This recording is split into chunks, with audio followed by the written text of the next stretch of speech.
Je propose à l'ancien Premier ministre Moussa Mara de prendre la direction et d'être nommé recteur de l'université de la langue de bois. Qu'est-ce que c'est que la langue de bois? C'est l'hypocrisie verbale sous sa forme la plus affichée. C'est le fait de dire le contraire de ce qu'on fait semblant de dire. C'est le fait de ne pas être capable de dire clairement ce qu'on pense. Parce qu'on est lâche et parce qu'on veut tirer tout avantage de toute circonstance. La langue de bois, c'est la spécialité des opportunistes, des profito-situations, des adaptationnistes. C'est la spécialité de ceux-là qui excellent dans l'art de sécher leurs habits. Et comme le soleil se déplace toute la journée, c'est comme cela qu'ils se déplacent avec leurs habits. Oui, mon cher frère, monsieur l'ancien Premier ministre Moussa Mara, vous méritez amplement le grade de recteur de l'université de la langue de bois politique. Bravo. De ce point de vue, vous avez été formé à l'école politico-politicienne française. Vous êtes un pur produit de la 5e République française. Où faire de la politique et parler politique, c'est toujours dire le contraire de ce qu'on fait. C'est se contenter d'allusions, de nuances, pour pouvoir dans tous les cas dire qu'on n'avait pas dit ce qu'on a dit, ou dire qu'on avait dit ce qu'on n'a pas dit. Oui, le spécialiste de la langue de bois est celui qui s'exprime de telle façon qu'il ait toujours raison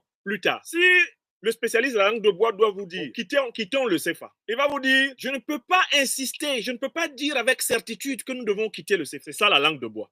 Quand il dit, je ne peux pas dire avec certitude que nous devons quitter le CFA, il se réserve deux solutions. Première solution, si on quitte le CFA et que ça marche, il va dire, mais je l'avais dit, j'avais dit que c'était une possibilité. Mais si on ne quitte pas le CFA et que ça ne marche pas aussi, il va dire, mais je vous avais dit que si on ne quitte pas le CFA, ça ne va pas marcher. Et si plus tard on dit, bon, finalement, on va rester un peu dans le CFA et puis un pied dehors, et que ça donne des bons résultats, le spécialiste de la langue de bois va revenir dire, mais c'est ce que j'avais dit. J'avais exactement dit que c'est-à-dire qu'on peut quitter, mais pas complètement. La langue de bois, en réalité, c'est l'hypocrisie, l'insincérité, la félonie, la duplicité incarnée. Et nous donnons sans discussion à l'ancien Premier ministre Moussa Mara son grade de recteur de l'université de la langue de bois.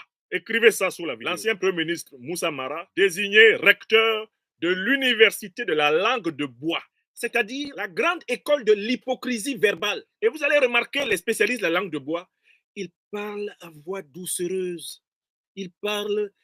C'est une voix de quelqu'un qui est en train de séduire une femme. C'est-à-dire que quand ils vous parlent, vous pourriez leur donner le bon Dieu sans confession. Ils sont tellement gentils. Quand quelqu'un un spécialiste de la langue de bois te parle, vraiment, quand tu sors de là, toi-même, tu te dis, oh là là, qu'est-ce qu'il est doux, qu'est-ce qu'il est humble, qu'est-ce qu'il est tendre. Oh là là, quel beau garçon, quel joli garçon, beau langage. Un homme apaisé, qu'est-ce qu'il est modéré, mais Dieu, qu'est-ce qu'il est sage. Mais derrière tout cela, ce sont des serpents venimeux, car en effet, parler langue de bois permet de se mettre avec n'importe qui en fonction de celui qui contrôle la situation. Les spécialistes de la langue de bois sont des profito-situationnistes. Ils veulent quelque part s'entendre avec tout le monde pour pouvoir toujours s'en sortir, quel que soit celui qui maîtrise. Vous avez compris?